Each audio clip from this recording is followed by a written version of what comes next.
CVille Facebook. We are live on the I Love CVille group. We are live on my Facebook, my personal Facebook page. We're live on LinkedIn. If we could just confirm Twitter, that would be great. We are live on YouTube, which is nice. Rumble, iTunes, Apple Podcasts, the Fountain app. Viewers and listeners, wherever you watch this program or whatever your social media platform or podcasting platform of note is, we try to position that content there. If you could do us a favor, subscribe to our YouTube channel, like and share the show, and we'll get started here on the Tuesday afternoon edition of the I Love CVille show. Chitty Hu, thank you for the retweet. It does look like we're connected on Twitter. Jude, I ask you each day which headline is most intriguing to you. I'll ask you that as the show gets started. Like and share the show, guys. T-minus 15 seconds, J-Dub, so you can count us into the program on a busy afternoon, guys. A busy afternoon. And we have some of the equipment that was sold. We have a slideshow of that equipment that we can put on screen. All right, I'll give you a sneak peek into the fire sale of the Champion Brewing and Reason Brewing equipment from yesterday's auction. $1.6 million in valued equipment sold for peanuts. This really puts things in perspective, viewers and listeners, as we'll put pictures on screen for you here. Judah Wickhauer, we can rock and roll when you're ready. Quiet on the set.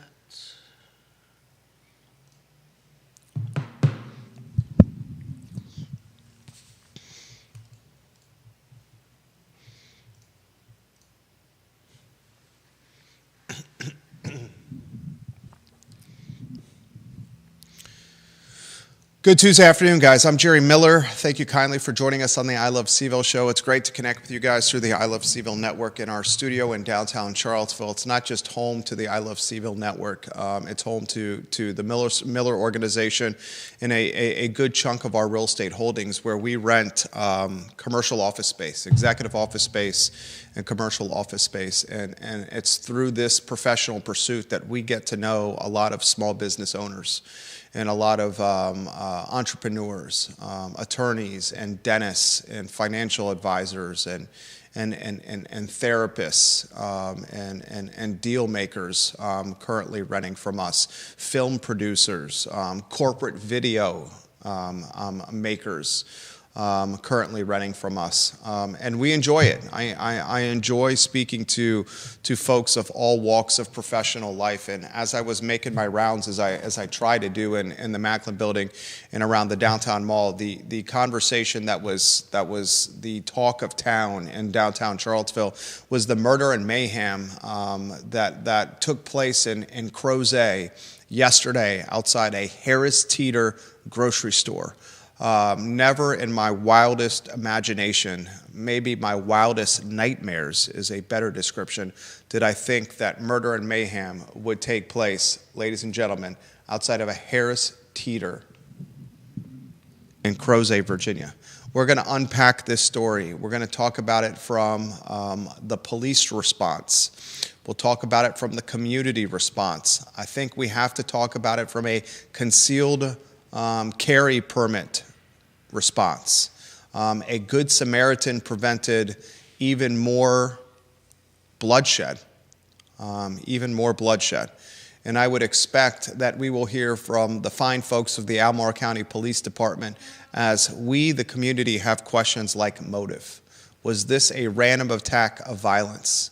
Or was this violence based on vendetta and previous interaction?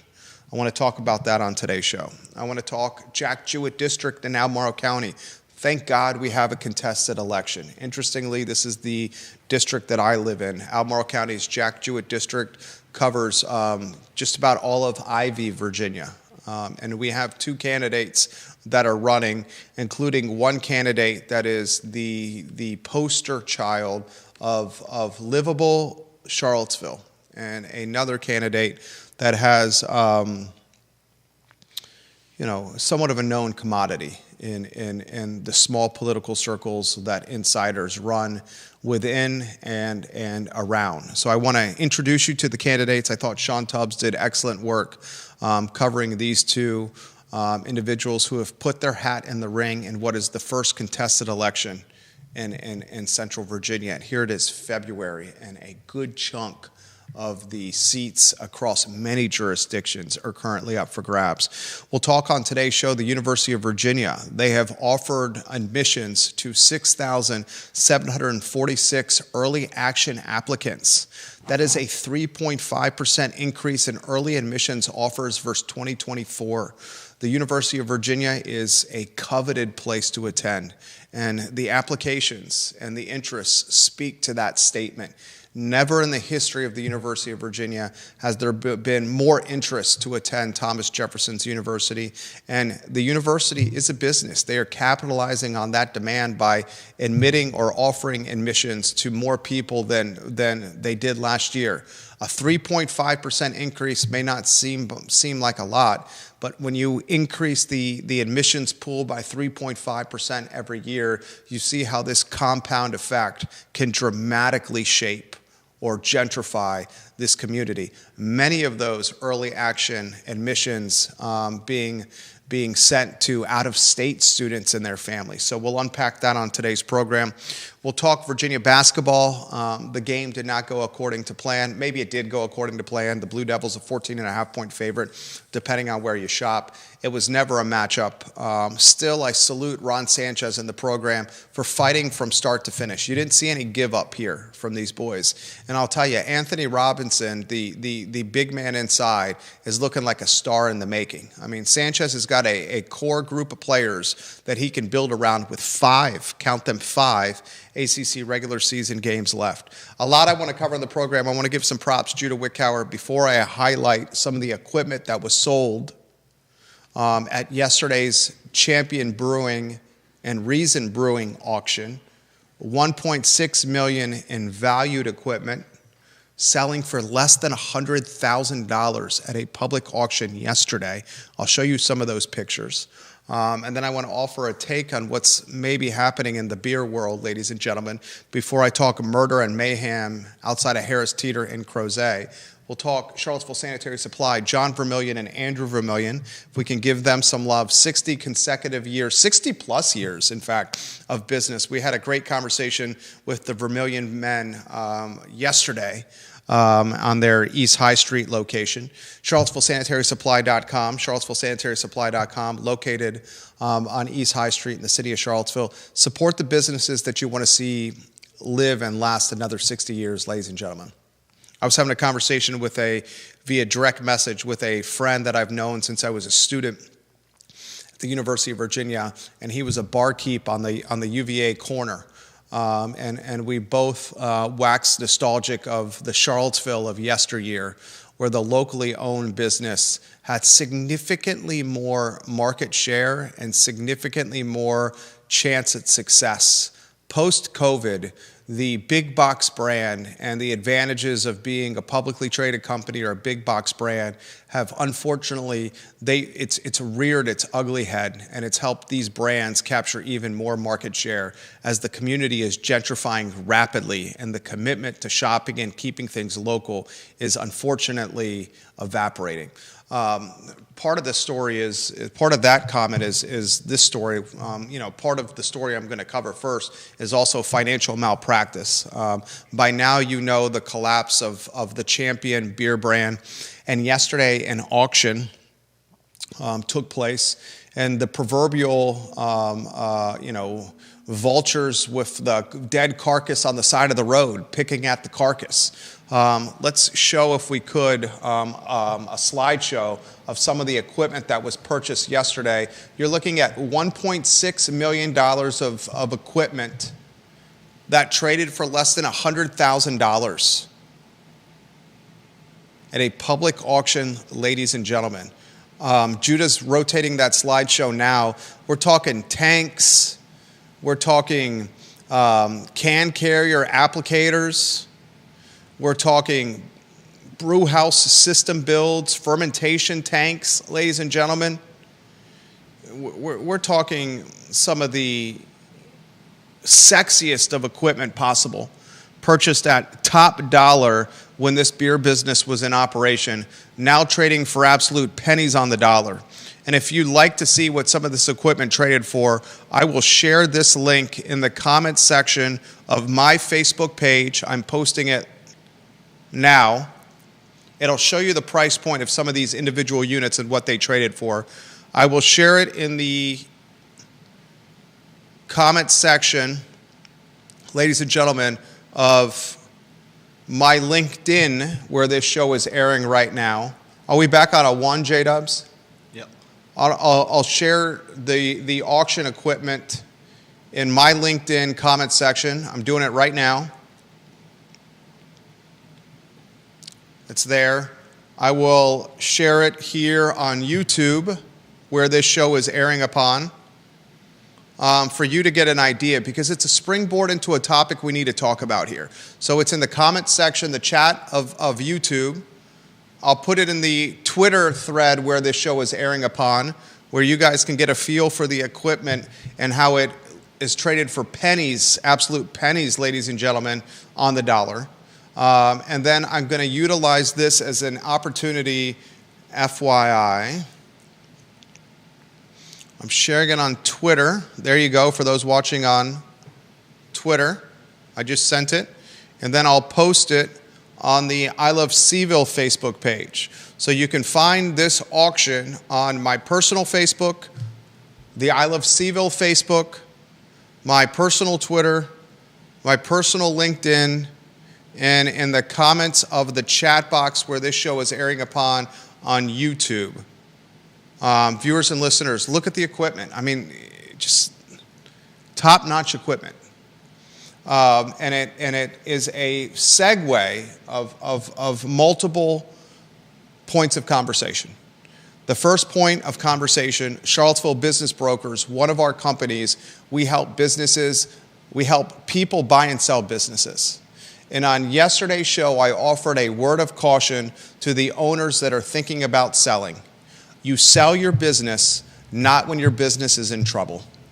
You sell your business when you have that first inclination of selling, when your top line number and your cash flow are outperforming the previous 2 years, and when your assets, your equipment are in good shape, and when your lease has runway and it has years of life. You do not sell your business when your top line number or your cash flow are deteriorating versus the previous year, when your assets are suffering in quality. They could be antiquated, they may not be inspected or kept up with inspection, and you do not sell your business when your lease has little runway on it. Words of caution for the business owners that watch this program through someone who is at the deal table doing these closings with Charlottesville Business Brokers. Now, let's segue this as it applies to the beer business. Whether you guys want to admit this or not in the beer game, whether you guys want to admit this or not in the wine game, the cider game, the booze game, here is the reality. The young millennial, do you have the generational chart that you can put on screen? Please put it on screen if you can. The young millennial, the Gen Zer, is just not drinking. Give us the thumbs up when that's on screen. It's on screen. Look at the screen. The young millennial and the Gen Zer just is not drinking at the same clip alcohol that the older millennial. What are you, a Gen Xer? I am, let's see, I'm a... You're a Gen Xer. Yeah. That baby boomers, Gen Xers, and older millennials were drinking. And that's a fact, folks. And I'm not going to speak in this situation by naming brands specifically. But ladies and gentlemen, there are a couple very well-known breweries in the Charlottesville area, very well-known, that are in some serious financial issues. And the breweries that are able to make it through the fall and collapse of some of their competitors are in a position to gain some market share.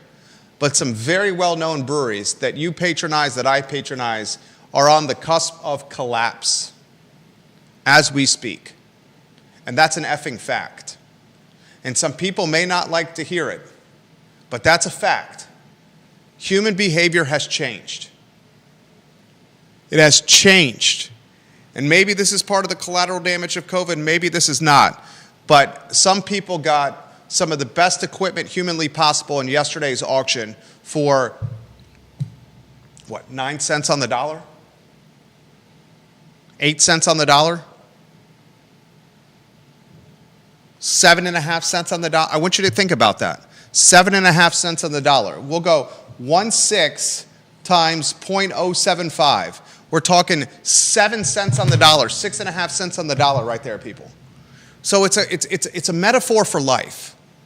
The people who anticipate the worst case scenario and are prepared for the worst case scenario are the ones that can capitalize when the worst case scenario presents itself. And that's going to be a natural segue to the concealed weapons permit, the concealed carry permit, and murder and mayhem at the Harris Teeter and Crozet. But there were people in the beer business locally that were well capitalized to jump on this opportunity, and they got fantastic equipment for 6.5 cents on the dollar. Think about that. And another trend that's happening, and this is a scary effing trend, viewers and listeners. At that auction yesterday, you had actual suppliers, manufacturers of beer equipment buying the equipment just to scrap metal the equipment. I'm going to say that again so you understand what's happening. There was an auction yesterday with $1.6 million in Champion and Reason equipment that was on the auction block. And at the auction yesterday, you had manufacturers of beer and booze equipment buying the equipment to scrap the equipment so the market would not be flooded with beer and booze making equipment. When manufacturers are buying the equipment of failed businesses, that is a significant red flag of what's happening in the industry. And that's what we saw yesterday. And that's the type of content that you get on the I Love CVille show, which you're not going to find anywhere else.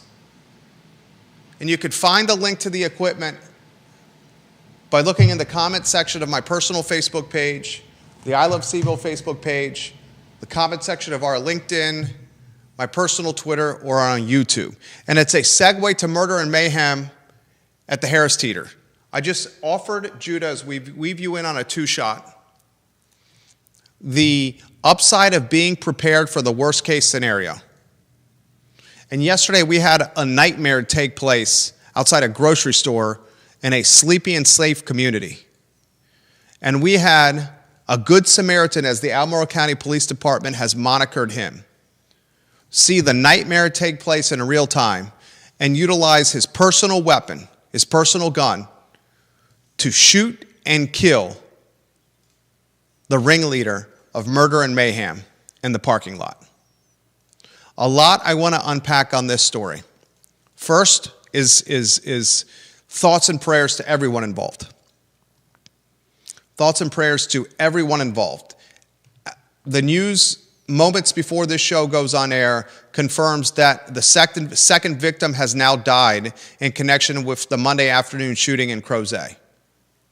The Albemarle County Police Department confirms a woman who was injured in the incident died overnight at UVA Medical Center. The incident yesterday at 1:30 p.m., just as this show was ending, in the parking lot of Harris Teeter and Crozet. A preliminary investigation, according to the Albemarle County Police Department release, now has identified the shooter as a 28-year-old named Justin M. Barber of Crozet. He entered the parking lot and started firing a rifle at the first victim. The first victim was a 43-year-old male named Peter L. Martin of Crozet. As he was leaving Harris Teeter, he was shot by Justin Barber and died at the scene. The police then said that Barber went to the second person in her vehicle, and shot her, where she later died at the hospital at UVA. That victim, a 68-year-old woman, Diane Spangler of Afton. An off-duty federal law enforcement officer heard the gunfire while leaving Harris Teeter and engaged with Barber, utilizing his personal weapon. Barber then killed at the scene. The off-duty officer was not hurt. Look, Good Samaritan is one way of describing it. You know how I describe it? A hero. The off-duty officer utilizing their personal weapon to shoot and put down, shoot and kill someone who is shooting and looking to kill others is more than a Good Samaritan. They are an effing hero. They should be celebrated and championed for courage, for quick thinking, clear-headedness, the willingness to pull a personal weapon and to shoot to kill someone who is looking to take the lives of others. That is heroic. And this was done in a way where pro-gun folks are celebrating concealed weapon permits, the right to carry arms. And this is going to bristle and ruffle some feathers locally. But the right to carry arms, a concealed weapons permit, when in the right hands, when in the hands of the right people with the right training, here it proved to be a measure of heroism. Judah Wickhauer, before we open it up for viewers and listeners' thoughts and perspectives, put your questions, put your comments, put your ideas on the feed. Wickhauer, the show is yours. You're right.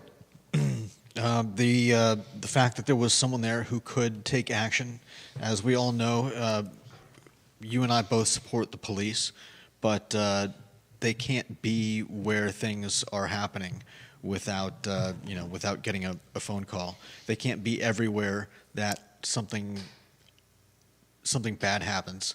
And so the fact that someone was there, that someone was armed, and as you said,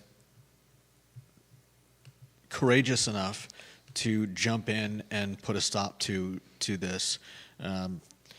Obviously, we don't know what the the intended targets were for Barber, whether he was going after the people that he actually shot, or if he was somehow, I don't know, mentally compromised. We may never know. Oh, we're going to know. You think?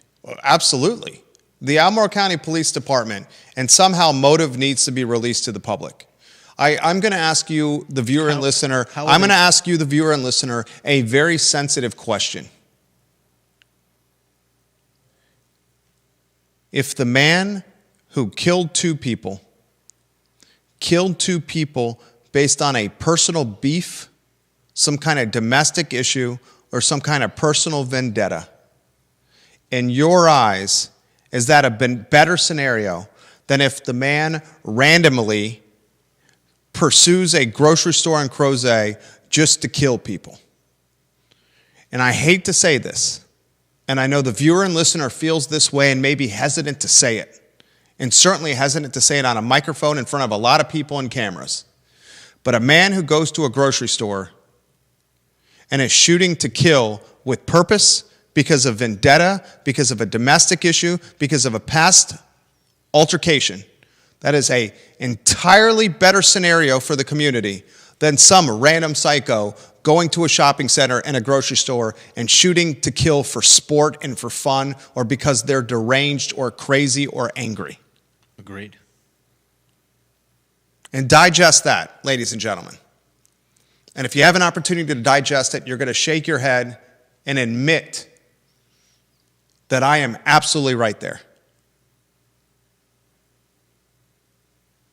And the second comment, the off-duty law enforcement officer who came out of that grocery store and pulled their personal weapon and shot to kill someone that was looking to kill others, should have their name celebrated in local media by local law enforcement and local community leaders. Because the damage could have been much more significant. A terrifying story. And an otherwise sleepy, safe, Mulberry-esque Crozet. Judah Wickower, before we get to the viewers and listeners. You're right. It could have been a lot worse. If he had been going for as many targets as possible, as many people as possible, it could have been a lot worse.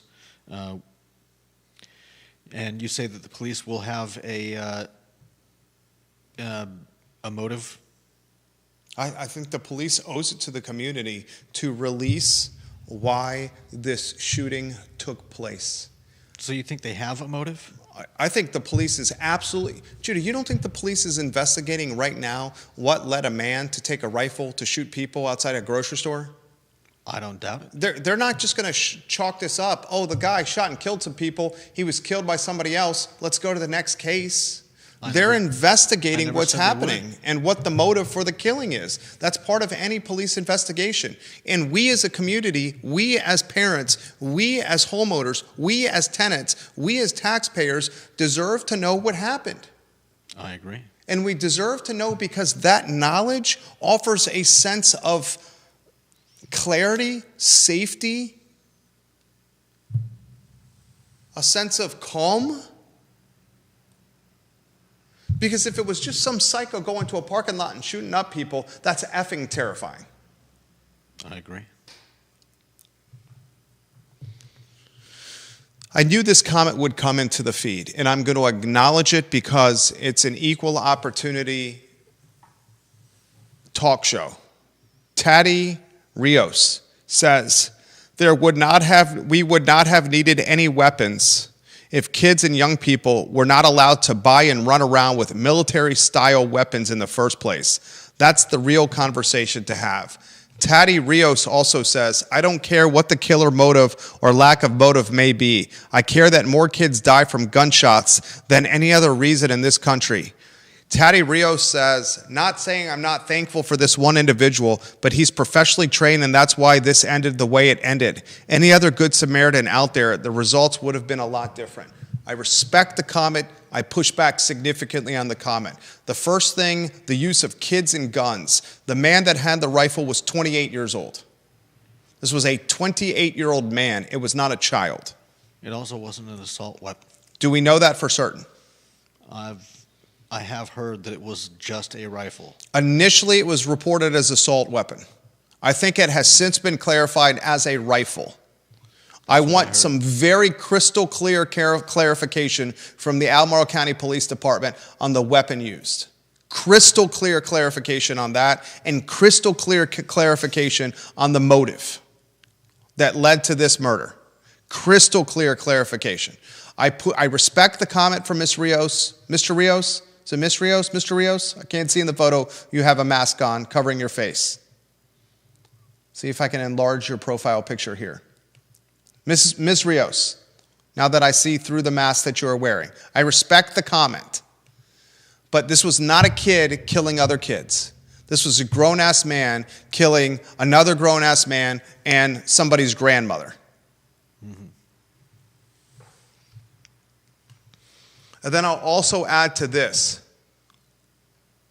And then I'll get to Neil Williams' comments, Georgia Gilmer's comments, Deep Throat's comments, William McChesney's comments. I will also add this.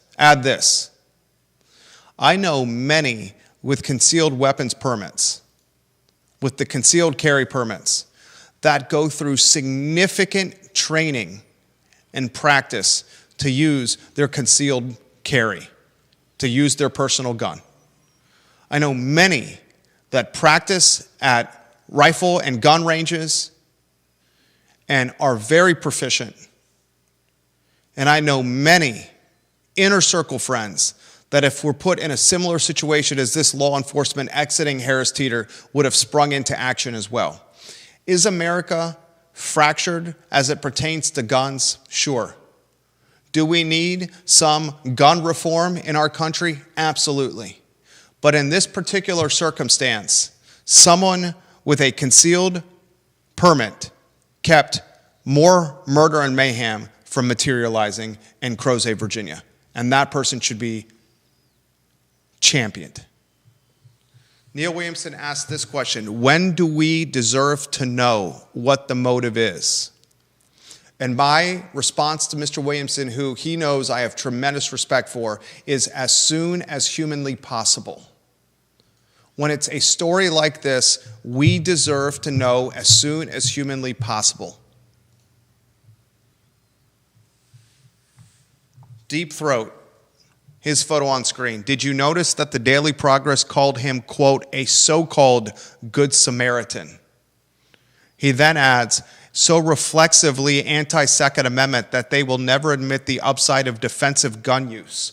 Probably the reason this story got no traction outside the region is because the media is anti-Second Amendment gun use. He also adds, I agree he is a hero, ran to the sound of gunfire, and steeringly referred to as a so-called Good Samaritan by a $12 an hour clickbait desk jockey at the dopey slog fest. It is worth discussing how this Good Samaritan has been portrayed by some media. It's also worth discussing why this story has not garnered regional, if not national, attention. Here's the extremely sad turn of events with this story. If this 28-year-old man named Justin Barber had gone to a grocery store in Crozet and killed a handful of people, not just two, but a handful of people, it would have been national news. You'd have every national outlet in the world with a film crew, reporters covering this for days. The fact that a law enforcement officer utilized their personal weapon and put down the drag of society is an indication that this story does not get a mere mention outside of local media. And it's a bias, a media bias, tied to the right to carry arms. It's an indication, if we truly unpack this story, of how the media is human and they can let their personal bias creep into what is supposed to be unbiased reporting. This is a story that should be celebrated nationally. Why aren't the national crews, the national networks, and the national reporters at Teeter right now in the parking lot covering this story? You want to know why? It's because the right to carry arms proved to be the right decision on Monday, the 17th of February in Crozet, Virginia.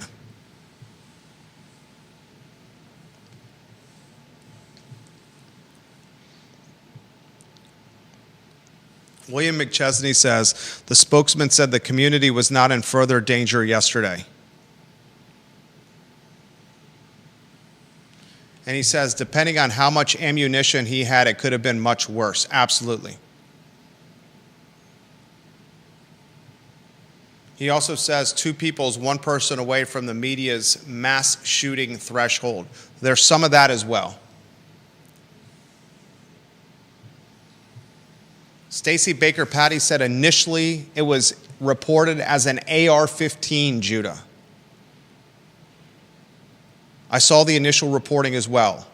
Ray Cadell says, as you're getting photos on screen, I am not a gun owner, and I am troubled by the divide in our country over guns. But the gentleman who ended this is absolutely a hero and should be celebrated that way. 100%. Laura Smither-Hawkins, welcome to the program. Dave Rell in the Outer Banks, welcome to the program. Why is it this show that is going balls to the wall with celebrating the man that ended murder and mayhem? And why does the local newspaper utilize the moniker so-called Good Samaritan when describing this individual who put a killer down? Mm-hmm. You know what that's called? It's called the bias of media.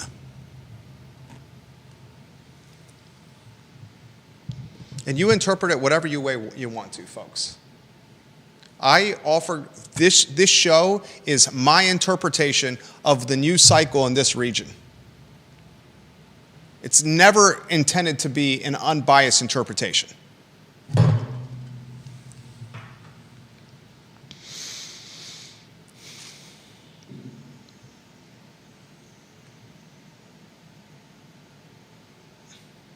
I'll close with this. I want to know the name of the Good Samaritan so I can call him by his first and last name and follow it with the word hero on this talk show. And forever immortalize his name and the word hero and the legacy that is Crozet, Albemarle County, and Charlottesville. The history of Crozet, Albemarle County, and Charlottesville. I also want clarity from the Albemarle County Police Department, a team that I back consistently. Charlottesville, back consistently. State Police, back consistently. Clarity on the motive here.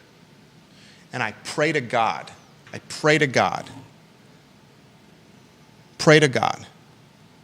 for the two that have died and their families. And I pray to God that the motive was one of vendetta and past issue and not of random act of terroristic violence. Pray to God. How do you go to the next topic on a talk show when you're dealing with murder and mayhem outside of a grocery store in sleepy, safe, silent Crozet? You have to. It's the talk show. Next headline. What is it, Judah Wickhauer? We have a contested election, finally. Unbelievable. On a day where this would be the lead in any other news cycle, it's second fiddle. Comments are coming in faster than I can keep up. Ginny Who's got a comment. I respect her tremendously, so I need to put her photo on screen. She said, I know my college kid and her friends. She says, yes, a hero. She said, yes, a hero. Concealed carry is not a right to take for granted.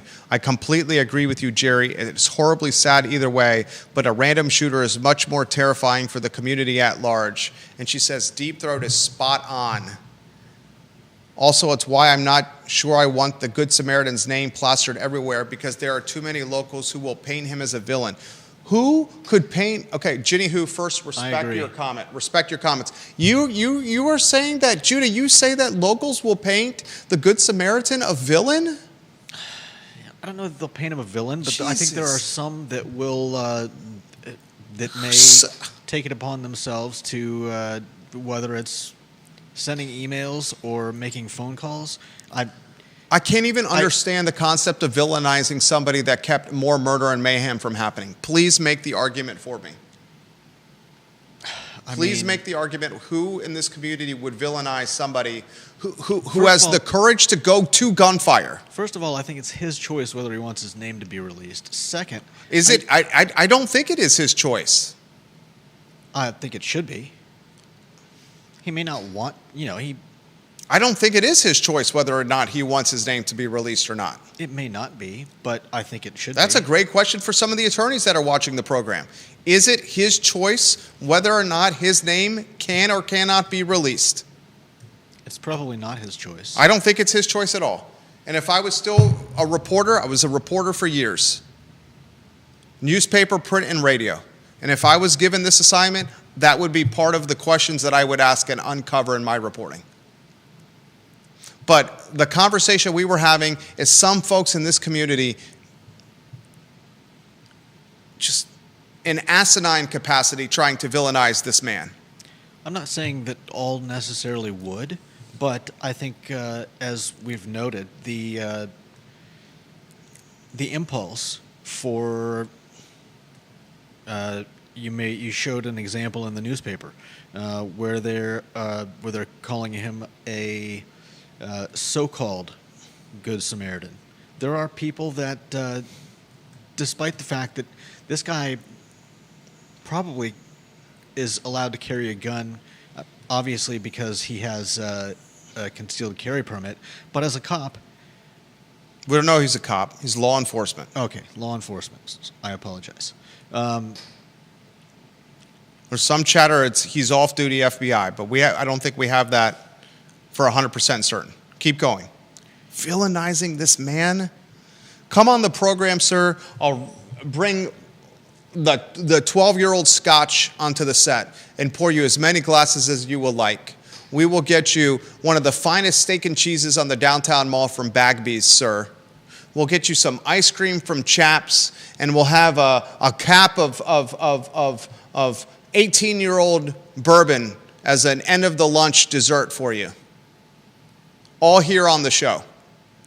We will sing your praises and forever immortalize your first and last name in the legacy and the channels of Crozet and Charlottesville and Albemarle County. And for the folks that even haven't a thought of villainizing this man,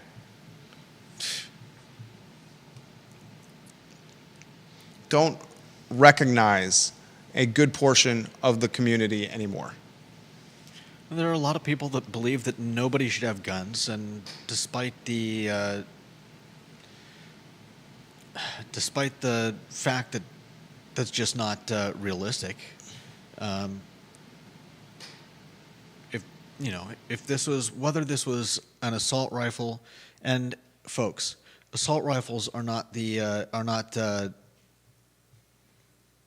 not bullet spraying machine guns that you see in movies. But even if this was an assault rifle, the fact of the matter is a lot of people buy guns for shooting. And a lot of people buy guns for shooting. I mean for yes, they do. I mean for hunting.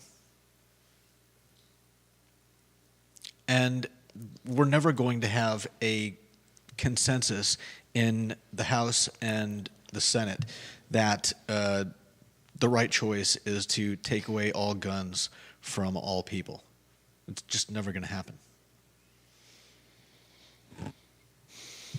And so I agree. This guy was a hero. He came out, he put his life on the line, and he stopped what could potentially have been worse.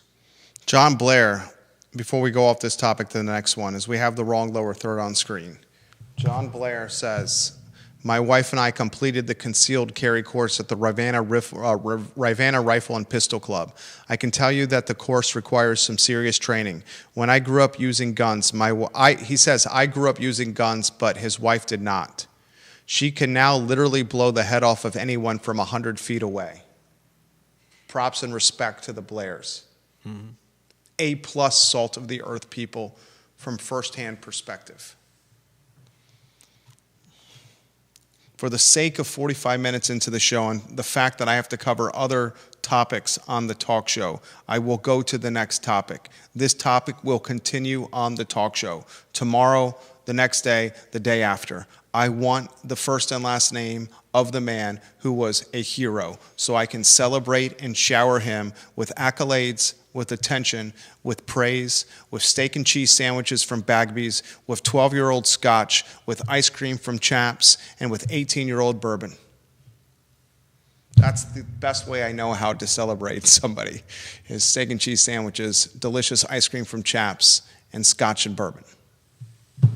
We have a contested election in the Jack Jewett district. This district comprises Ivy and beyond. And we have two candidates that are both Democrats, one who has filed papers and one who is on the cusp of filing papers. First thing that we should highlight is the fact that it's the first contested election that we know of in Albemarle County, the city of Charlottesville, Fluvanna County, Nelson County, Orange County, any of the jurisdictions that have open seats. And if you want a great list of which candidates, which seats are up for grabs, I encourage you to go to the Free Enterprise Forum website. And when you go to the Free Enterprise Forum website, click the story that says Talking Turkey, penned and authored by the talented Sir Neil Williamson. There you will see that half the Board of Supervisors, 3 of 6 seats are up for grabs, 2 of 5 on the City Council are up for grabs, 3 of 5 in Fluvanna County up for grabs, 2 of 5 in Greene County, 4 of 7 in Louisa, and 3 and 5 in Nelson are up for grabs. And this seems to be the first contested election, ladies and gentlemen. Sean Tubbs, excellent coverage on his community engagement Substack. The first candidate, Sally Duncan. Do you have her photo you can put on screen? I can get it.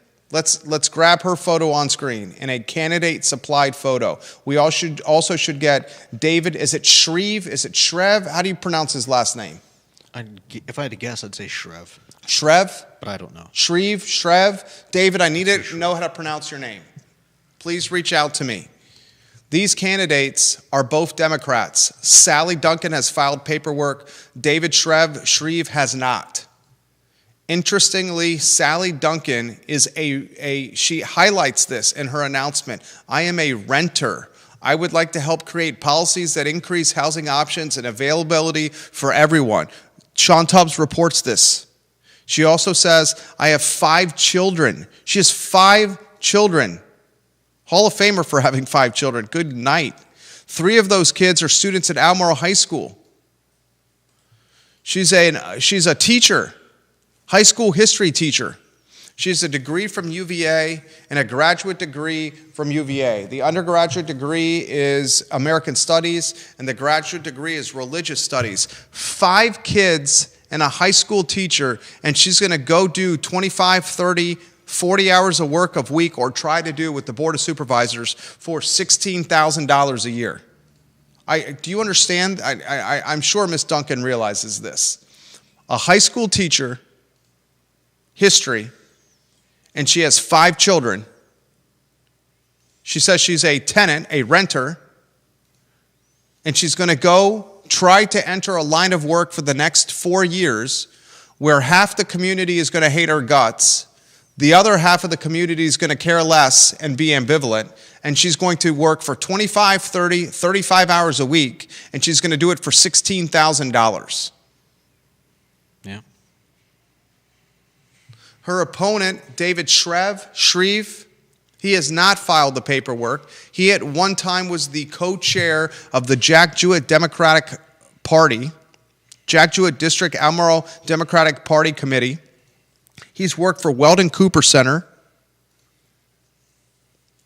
spent 1 year working for the National Governors Association, and recently started a job as a senior economist for the Center for the Advancement of Steady State Economy.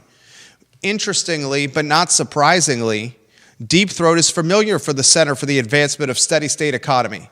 He says, the Center for the Deep Throat's words, not mine, the Center for the Advancement of Steady State Economy website is all kinds of crazy. And then we know that a Steve Johnson operated remote control Yimby bot is a different kind of crazy. That's him throwing shade on Miss Duncan. He says, at first I was excited that we get a contested race. And then I see it's between a flat earther and alchemy enthusiast. He says this is peak Central Virginia politics. The interesting aspect of Miss Duncan running. This is a question for Neil Williamson. Neil, I need some clarity on this. I don't have this answer. Question for you, Neil. When is the last time on the Albemarle County Board of Supervisors that a candidate has won and served on the dais as a tenant and not a homeowner? Ann Malik's in her 5th term in the Whitehall District. Diantha McKeel is finishing her 3rd term. Ned Galloway is about to enter his 3rd term. He's running in the 3rd term unopposed. He hasn't announced yet, but we know he's going to run. Jim Andrews, homeowner. Mike Pruitt, homeowner.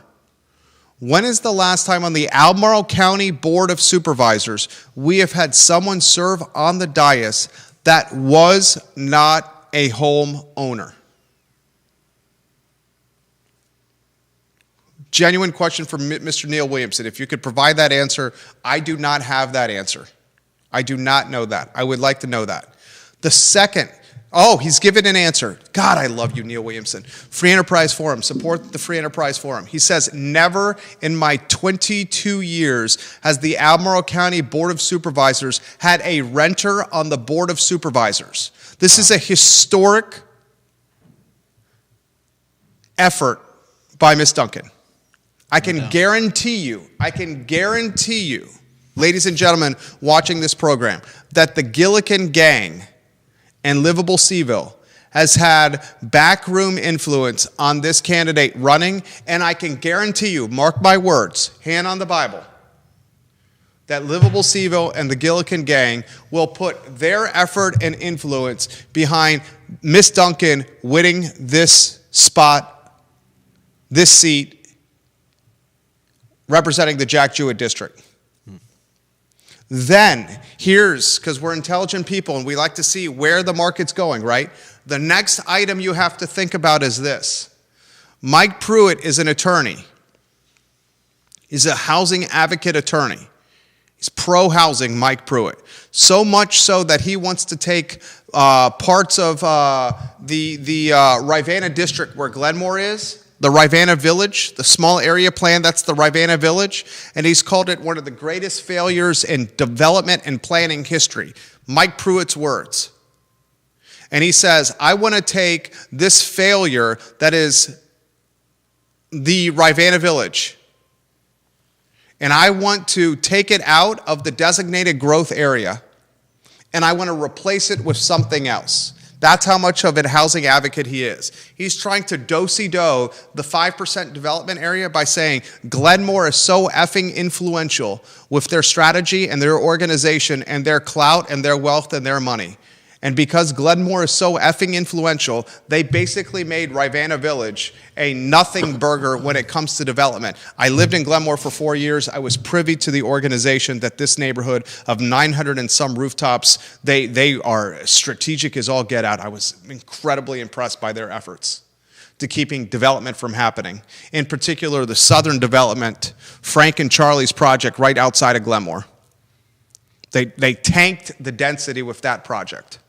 And they utilize ambulances and fire trucks and police cars and 2-lane roads and water and infrastructure to tank the southern project right outside of Glenmore. A project of more massive magnitude could not be tanked by the Forest Lakes neighborhood, despite Forest Lakes having 4 to 5x more rooftops, 4 to 5x more housing than Glenmore, Forest Lakes had. Forest Lakes and Holly Mead tried to keep a development from happening. Some of that effort was done on this talk show. Forest Lakes and Holly Mead failed at keeping that development from happening. And they had 4 to 5x the amount of people impacted by the development than what Glenmore had. And Glenmore was able to get it done. And Pruitt says Rivanna Village is that area by Glenmore, Rivanna Village, is so poo-pooed from a development standpoint, we should take that area out of the 5% development area and replace it with somebody else, some other area, so we can get more housing. That's how housing advocate Pruitt is. So here, we're reading the tea leaves. If Duncan is able to win, if livable CVille is able to take their poster child, it's like when I was a kid and I had a poster in my bedroom of Kelly Kapowski in a bathing suit with the volleyball under her arm. That's basically what livable CVille has with Miss Duncan. That's how much a poster child she is for the livable CVille efforts. The Gillikin gang has got Sally Duncan's poster hanging up in their headquarters. This is the candidate we want to get in Albemarle County's Board of Supervisor. And then they're going to try to team her with Mike Pruitt. And if they can get maybe someone to oppose Ned Galloway or influence Ned Galloway, or someone to go in the Samuel Miller district where Jim Andrews, and they're going to try to revitalize, radicalize, change density and housing in Albemarle County. You already see it on the Gillikin gang social media channels as they make their efforts to raise taxes on rooftops in Albemarle County. They're trotting out Mark Lorenzoni, friend of the program, who's offering commentary before the Board of Supervisors. Mark Lorenzoni telling the Board of Supervisors, you need to raise our real estate taxes so we can do more for housing. Gillikin Gang and Livable CVille is doing this. This organization was the organization that drove the new zoning ordinance in the city of Charlottesville. A new zoning ordinance that has birthed dick, absolutely nothing when it comes to housing. The NZO has birthed nothing. It's been a nothing burger for affordability with housing in the city. Williamson says it's on CPR and life support on the Free Enterprise Forum. I will take it a step further. The new zoning ordinance as it's known today is 6 feet underground. That's how bad it is. And it was the effort and influence of this organization, Livable CVille, who's now trying to infiltrate Albemarle County with similar plans and efforts. Read the tea leaves, ladies and gentlemen.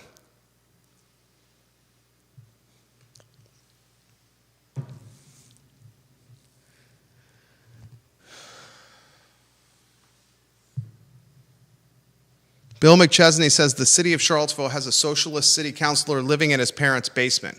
That's correct. He is a tenant.